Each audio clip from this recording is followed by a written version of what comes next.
गंभीर विषय जो आजकल आप देख भी रहे हैं और पूरे देश के साथ साथ दिल्ली में भी चिंता का विषय है, यानी कि कोरोना की वजह से दिल्ली के अंदर लगातार बढ़ती हुई मौत के आंकड़े,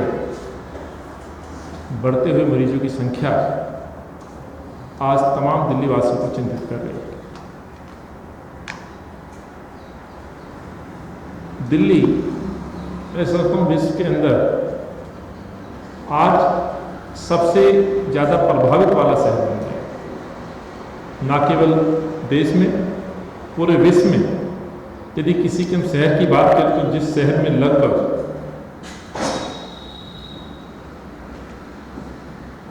90 लाख से ज़्यादा देश के अंदर मरीज हो गए, दिल्ली के अंदर लगभग 1 लाख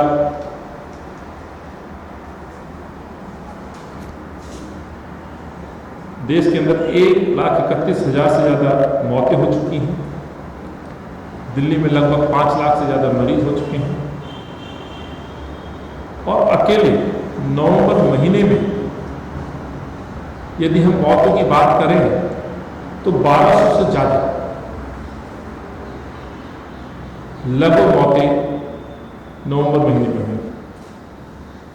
दिल्ली के अंदर मौतों का जो आंकड़ा है दिन तक बढ़ता जा रहा है, लगभग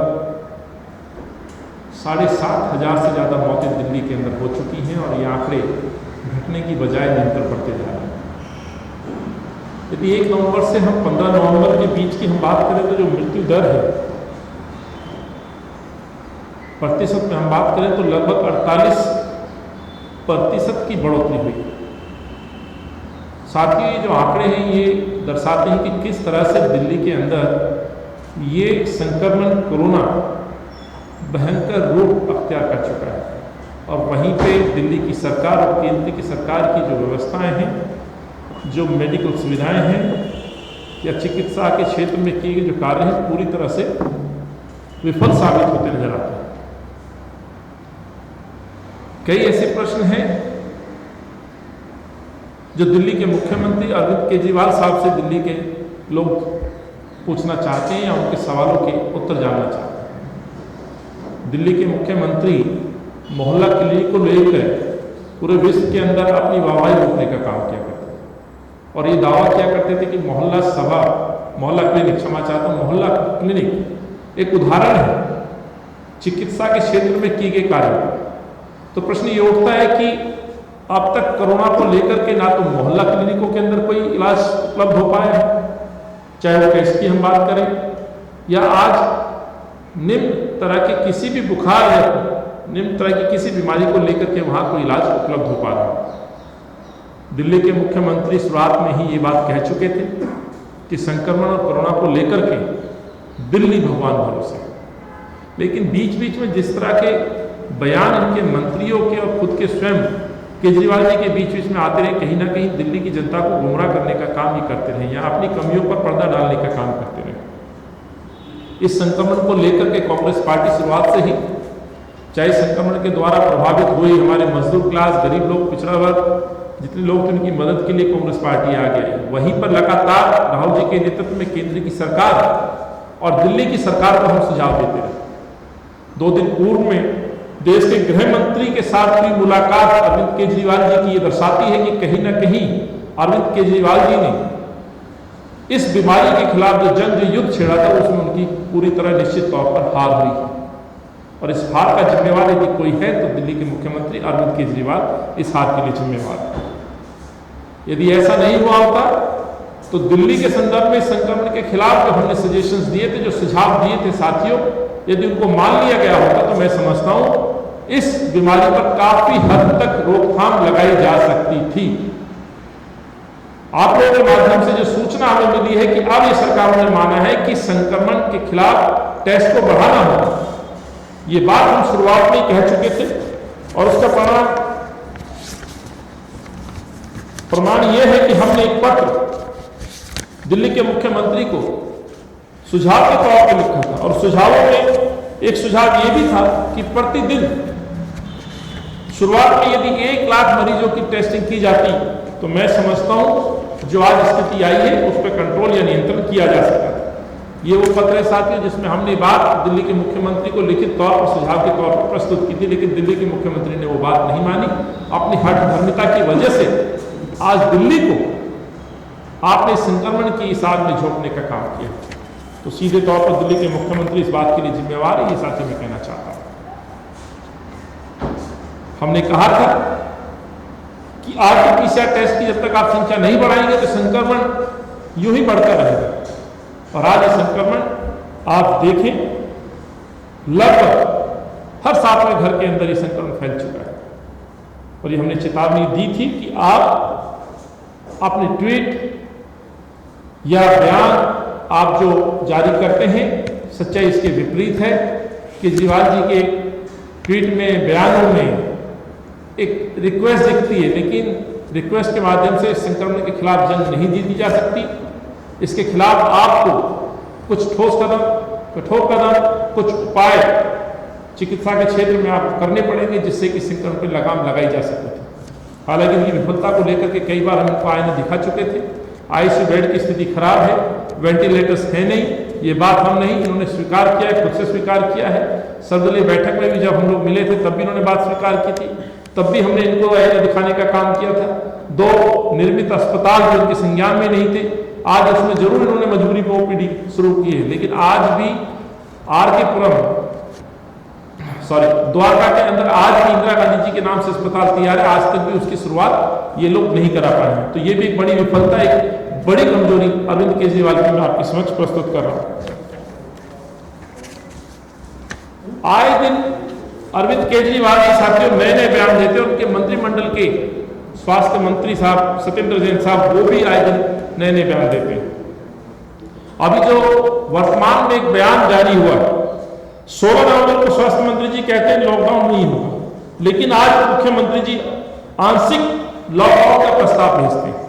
यानी कि इन दोनों लोगों के बीच में, सरकारों के बीच में समन्वय नहीं। अब तक तो केंद्र सरकार और दिल्ली सरकार के बीच में समन्वय नहीं था।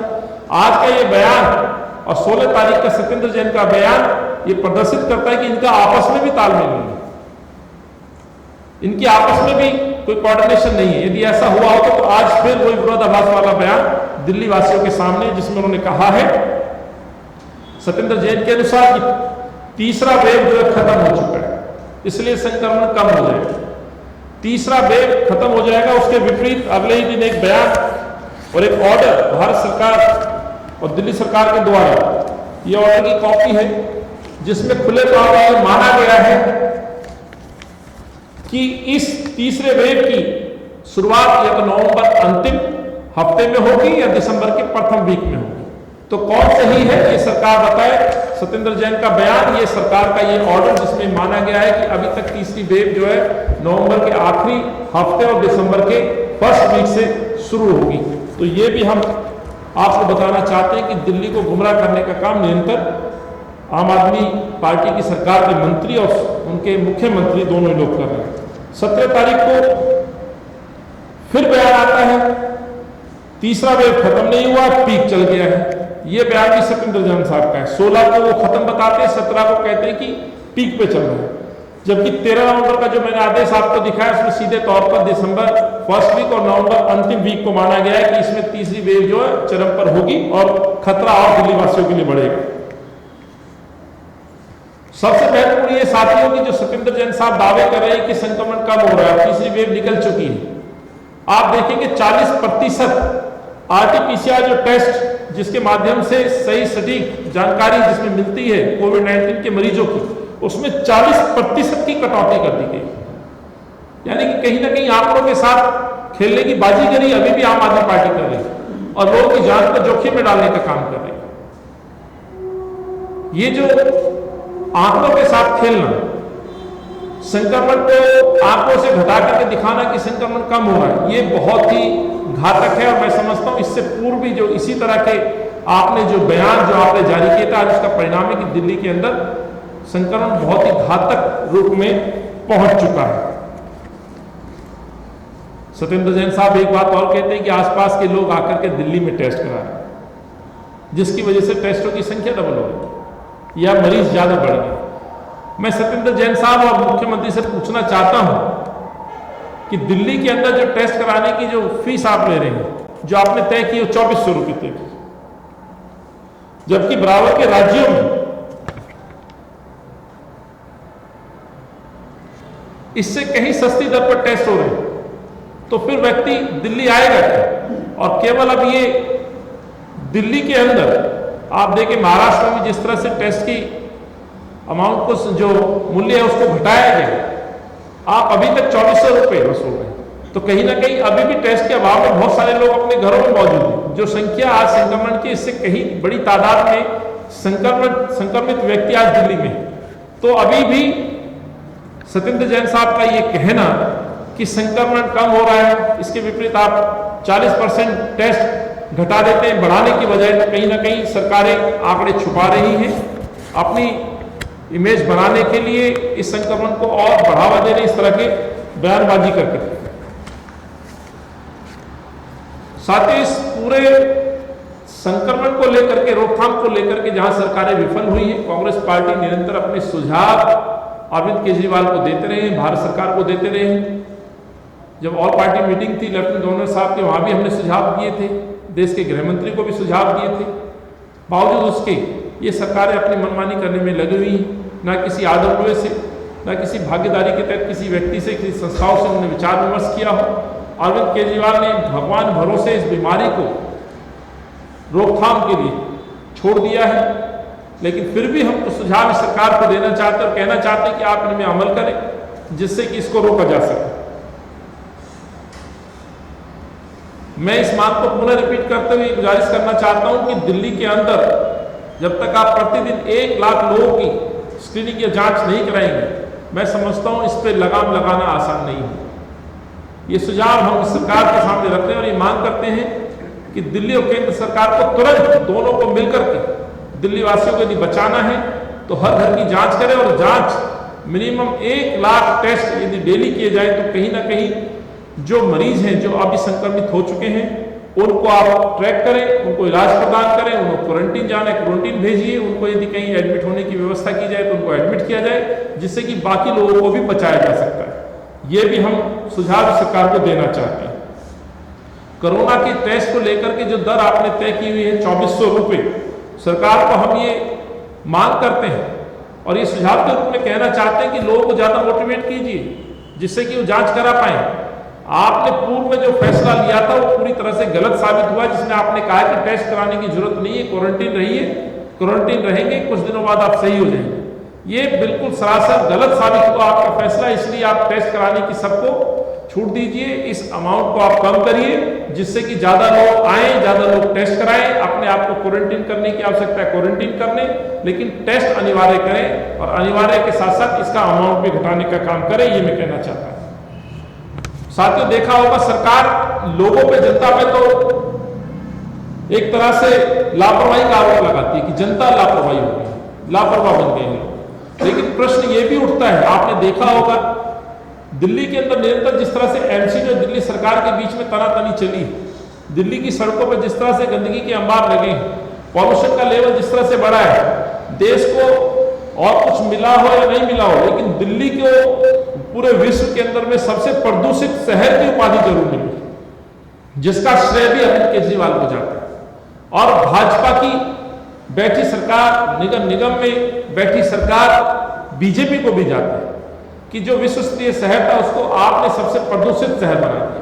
साथियों, संक्रमण को बढ़ाने में प्रदूषण का भी बहुत भयंकर रूप रहा है। ये मैं नहीं कह रहा हूं, तमाम स्टडी ये कह रही है, संक्रमण ने और प्रदूषण ने मिलकर के लोगों को और मरने में मजबूर कर दिया है और इस बीमारी ने भयंकर स्वरूप धारण कर लिया है।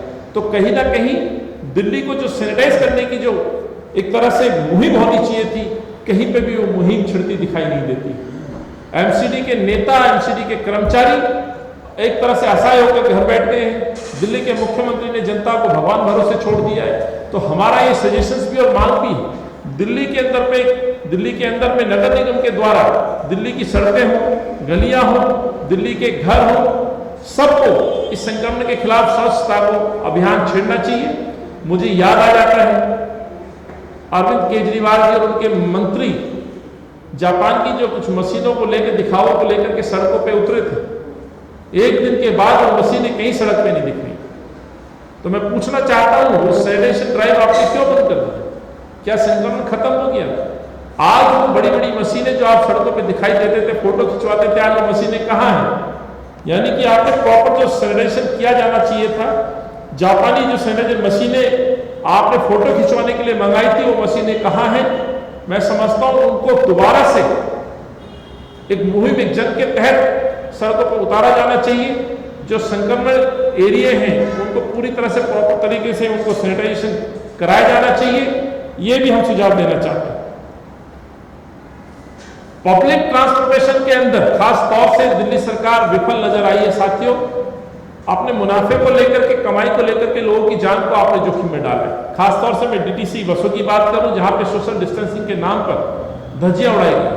हालांकि आपने वॉलंटियर्स की तादाद बहुत बढ़ाई, आपने लोग लगाए, लेकिन आप देखेंगे अधिकतर वॉलंटियर्स की अनदेखा करते हुए बसों का जिस तरह से प्रयोग हो रहा है, डीटीसी बसों में तय सीमा से ज्यादा लोगों को बैठाया जा रहा है, वहीं पर संक्रमण के फैलने के खतरे भी ज्यादा हो। तो सरकारें ये तय करे, सुनिश्चित करें कि इसमें ट्रेवल करने वाले लोग पूरी तरह से सैनिटाइज होकर अंदर जाएं, उनको एक सीट पे या जो तय सीमा है बस के अंदर उससे ज्यादा अंदर सवारी ना जाए, उस पर लगाम लगाई जाए, पब्लिक ट्रांसपोर्ट को बेहतर बनाया जाए। ये भी हम सुझाव और ये मांग इस सरकार के सामने रखना चाहते हैं। आईसीयू बेड के लेकर के लगातार डिमांड जारी है, वेंटिलेटर्स की कमी है। हालांकि सरकार ने अपने वक्तव्य में कहा जरूर है कि हम बेड्स बढ़ाएंगे, वेंटिलेटर्स बढ़ाएंगे, लेकिन 2 दिन बीत चुके हैं, अभी तक कोई किसी तरह का कदम अभी तक उठता हुआ दिखाई नहीं देता है। सरकार से हम ये सुझाव देना चाहते हैं कि तमाम जितने प्राइवेट अस्पताल हैं उनमें या सरकारी अस्पताल है, खासतौर से जो दिल्ली सरकार के हॉस्पिटल्स हैं उनमें जितना जल्दी हो सके वेंटिलेटर्स की संख्या बढ़ाई जानी चाहिए, अन्यथा लोग यूं ही मरते रहेंगे। और इस मौत का जो आंकड़ा है निरंतर 100 से ज्यादा हो चुका है। ये भयंकर स्थिति दिल्ली की बन चुकी है, ये हम सरकार से कहना चाहते हैं। अरविंद केजरीवाल साहब अपना त्योहार मनाते हैं, अक्षरधाम मंदिर जहां जनता के लिए बंद है, आप एक भव्य आयोजन करते हैं।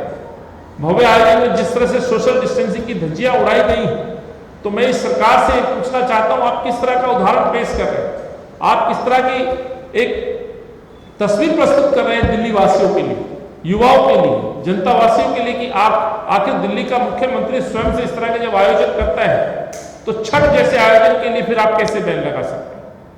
इस सरकारों का दायित्व बनता है, सरकारों की जिम्मेवारी बनती है कि अपने निवासियों के लिए, अपने क्षेत्रवासियों के लिए, दिल्ली वासियों के लिए व्यवस्था करके दे जिससे कि वो संक्रमित ना हो। और ये जिम्मेवारी प्रशासन की होती है, सरकारों की होती है। लेकिन जिस तरह से आप छठ पे तो आप बैन लगाते हैं और खुद पूजा का आयोजन करते हैं, तो कहीं ना कहीं ये जो उदाहरण है, मैं समझता हूं ये उदाहरण जनता में एक असंतोष पैदा करने वाला उदाहरण है। तो हम ये भी मांग करते हैं कि सरकार ये व्यवस्थाएं सुनिश्चित करे। जब आपने तमाम चीजों में ढिलाई दी है, आप रामलीला से लेकर के आप दुर्गा पूजा और तमाम आयोजन करने में छूट देते हैं, तो फिर छठ, इस महान पर्व छठ पर आप सरकार आखिर व्यवस्था करने में नाकाम क्यों?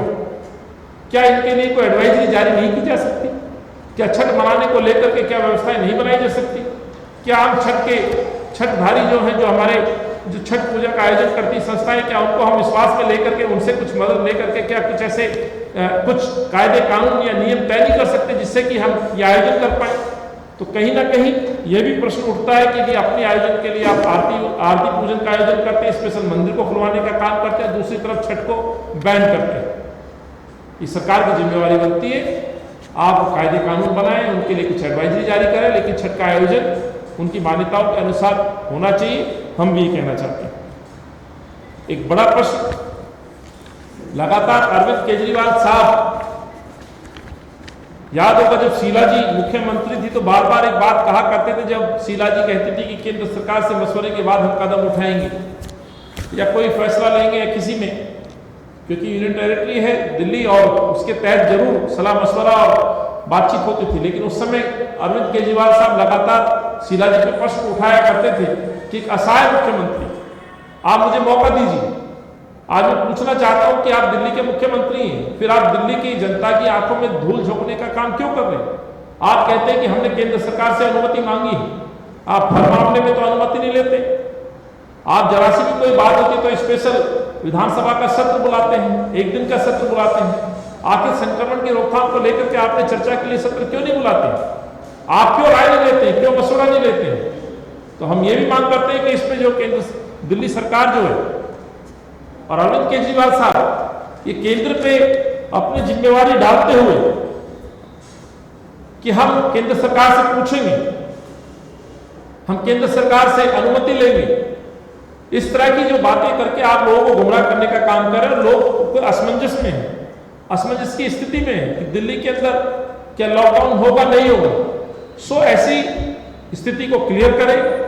आप डिसीजन लें, आप दिल्ली के मुख्यमंत्री हैं, आप ही ने कहा था कि असहाय मुख्यमंत्री नहीं हूं, मजबूत मुख्यमंत्री हो, तो फिर गृह मंत्री या केंद्र सरकार पर अपनी बातों को डाल करके आप ये बेचारा बनने का नौटंकी बंद करें। ये मैं कहना चाहता हूं कि दोनों सरकारों की जिम्मेवारी बनती है कि दिल्ली को बताएं कि दिल्ली की स्थिति क्या होगी। आप बाजारों को लेकर के इजाजत मांगते हैं, आप शादियों की संख्या घटा करके फिर से 50 करने का ऐलान करते हैं। ये कहीं ना कहीं लोगों के मन में खौफ और भय पुनः स्थापित करने का प्रयास तो नहीं है। इसलिए सरकारों को जवाब देना चाहिए। दोनों सरकारों का दायित्व बनता है, जिम्मेवारी बनती है कि दिल्ली वासियों के सामने स्थिति को स्पष्ट करें। साथियों, आपके माध्यम से ये कुछ प्रश्न, कुछ बातें, सुझाव मैं दिल्ली और केंद्र सरकार के समक्ष रखना चाहता था। उम्मीद है कि इन बातों को सरकार सुनेगी, संज्ञान में लेगी और इनके लिए कुछ ना कुछ उपाय ढूंढेगी। धन्यवाद। ठीक है, जिसके बारे में आपने भी कहा कि उन्होंने कहा जी अब पीक आ गया। एक समय उनके पार्टी के लोग कह रहे थे 5.5 लाख हो जाएगा। क्या ये कंफ्यूजन क्रिएट नहीं कर रहा है या ये अपने रिस्पॉन्सिबिलिटी से हट रहे हैं? देखिए, पूरी तरह से मैं कहना चाहता हूं कि ना तो केंद्र और दिल्ली सरकार का आपस में तालमेल है, वैसे ही इनके मंत्रिमंडल का भी आपस में कोई तालमेल नहीं है। और अरविंद केजरीवाल का बयान देखिए कि जिन्होंने शुरुआत में ये बात कही थी कि दिल्ली कोविड के मामले में भगवान भरोसे है। आपने सत्येंद्र जैन के बयान के बारे में कहा, मैंने जैसे बताया कि 16 तारीख को एक बयान देते हैं, फिर अपने ही बयान को 17 तारीख को पलट देते हैं। ऐसे कैसा हो सकता है कि 24 घंटे के अंदर ही उनके पास दूसरी इन्फॉर्मेशन आती है, जबकि आप खुद स्वास्थ्य मंत्री हैं। 16 तारीख में कहते हैं कि तीसरी वेव खत्म हो गया है, 17 तारीख को कहते हैं कि तीसरी वेव खत्म नहीं हुई है, पीक पर चल रहा है। और वहीं पर एक आदेश आता है 13 नवंबर का आदेश है, जिस आदेश के तहत ये कहा गया है कि प्रथम सप्ताह जो है दिसंबर का वो पीक पर होगा, या अंतिम सप्ताह नवंबर का है तब पीक पर होगा। तो यानी कि सरकार के पास ऐसे कैसे हो सकता है कि उसकी अपनी सरकार की जानकारियां अधूरी हो। दिल्ली के मुख्यमंत्री जी कुछ और कहते हैं, तो कहीं ना कहीं लोगों के बीच में भय है, तालमेल का अभाव है और भगवान भरोसे सारी परिस्थितियों को छोड़ देना ये दर्शाता है कि सरकार हर मोर्चे पे विफल हुई है। युद्ध संक्रमण और प्रदूषण के खिलाफ लड़ा जा रहा था, उसमें पूरी तरह से सेनापति अरविंद केजरीवाल की हार हुई है। ये मैं कहना चाहता हूँ। कोरोना संक्रमण के वृद्धि के लिए दिल्ली सरकार को दोषी ठहराया, वही दिल्ली के मुख्यमंत्री कहते हैं इसके लिए दिल्ली की जनता दोषी। उन्होंने सीधा सीधा आज कहा कि दिल्ली के लोगों ने सोशल डिस्टेंसिंग के पालन नहीं किया, न ही मास्क का, इस कारण से जो कोरोना का प्रभाव बढ़ रहा है। देखिए, दिल्ली वासियों को दोषी ठहराना मैं समझता हूँ पूरी तरह से गलत। यहाँ पे पूरी तरह से सरकार विफल हुई है। सरकार ने जिस तरह से अधूरी तैयारियों के साथ, बगैर प्लानिंग के साथ जिस तरह से हर क्षेत्र में ढील दी गई और ढील के बजाय जो समाधान उनको देने चाहिए थे वो नहीं दिए। सरकार की व्यवस्थाएं आप देखें, कई ऐसे प्रश्न हैं जो अरुण जी से मैं पूछना चाहता हूँ। आपने ढिलाई तो दी, लेकिन इस रोकथाम को लेकर के सरकार ने क्या कड़े कदम उठाए, इसमें भी प्रश्न उठता है। आप अपना प्रचार प्रसार के लिए, आप अपनी वाहवाही करने के लिए कई चीज़ों में आप छूट देते रहे। मैं पूछना चाहता हूं कि हम जब ये लगातार कहते रहे कि आप शुरुआत में 1 लाख लोगों के आप टेस्ट कराइए, ट्रैक करिए और ट्रीटमेंट दीजिए, हम ही नहीं कहा था, हमने लिखित रूप में भी सुझाव दिया था। यदि उस समय कर लिया जाता, टेस्ट किए जाते, उनको ट्रैक किया जाता मरीज को और उनको ट्रीटमेंट प्रदान किया जाता, तो मैं समझता हूँ इस संक्रमण जो सड़क पे या मोहल्ले में जो संक्रमण था, जो जीवित रहा, जिसकी वजह से आज कह सकते हैं कि बहुत तेजी से ऊपर उभर करके आया, संक्रमण की जो दर बढ़ी है, तो कहीं ना कहीं इस पर लगाम लगाई जा सकती है। उसके विपरीत अरविंद केजरीवाल जी जैसे ही कुछ स्वाभाविक रूप से कहें या फिर जो टेस्ट था जिसकी मात्रा घटाई गई, उसकी वजह से जो संक्रमण कुछ मरीज कम पाए गए, तो उसमें वाहवाही करने के लिए तो अपनी पीठ थपथपाने के लिए तो अरविंद केजरीवाल साहब ने कहा कि हमने संक्रमण पर लगाम लगा दिया है, हमने विजय पा ली है। तब तो उन्होंने बड़े जोर से अपना प्रचार प्रसार किया था, उसमें ये भी कहा था कि घबराने की आवश्यकता नहीं है। तो आज मैं पूछना चाहता हूँ कि आपने जब लगाम लगा ली थी, जब आपने युद्ध जीत लिया, तो फिर इस तरह की स्थिति बनी कैसे?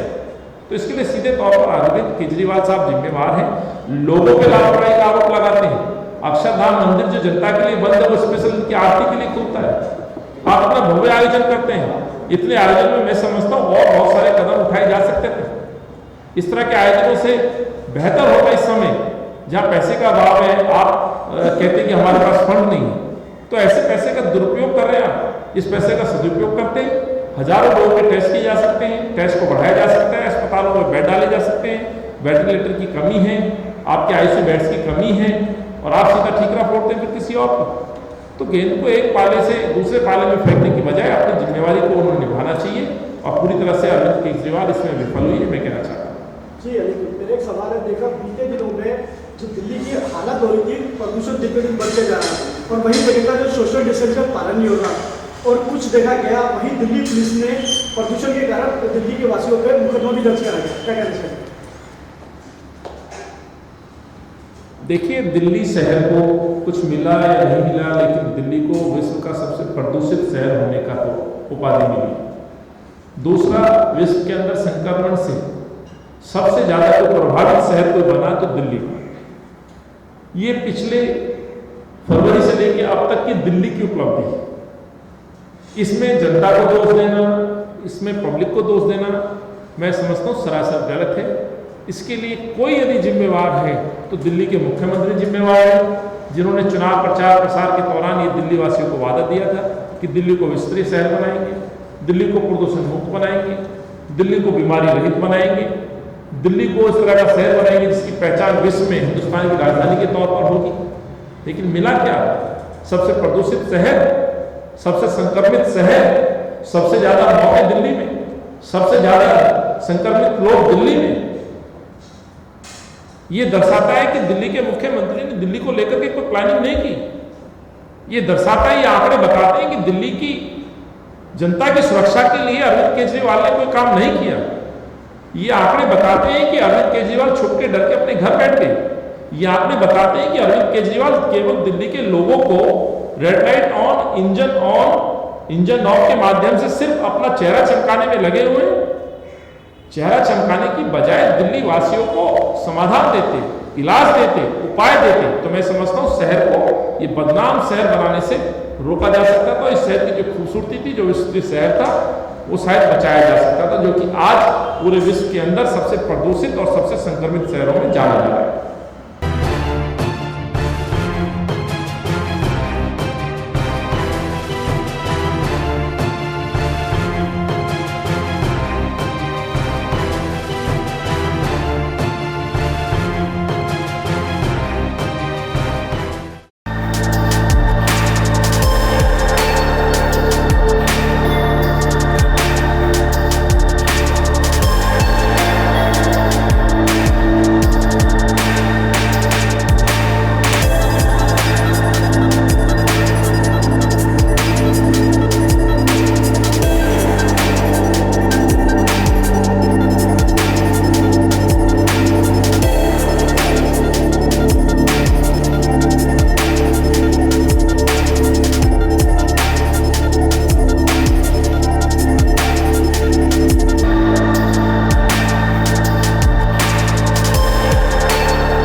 Download Tarang online radio app from Google Play Store.